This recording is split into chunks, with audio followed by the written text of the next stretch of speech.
Ford of Ashland. I'm back and better than ever, and I want to kick this off right by showing you the new 2024 Mustang Dark Horse. Let's take a look. So on the inside here, we've got the suede seats with the leather trim, we've got the drift brake, and we've even got the wireless charging pad. And then you can also see Ford's new and updated screen.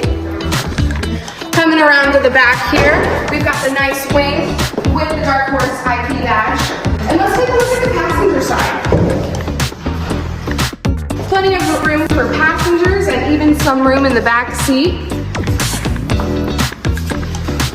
And then to finish this off right, should I even say anything else? If this is something that's going to interest you, come on down to Donley Ford and ask for Haley Collins at extension 1019.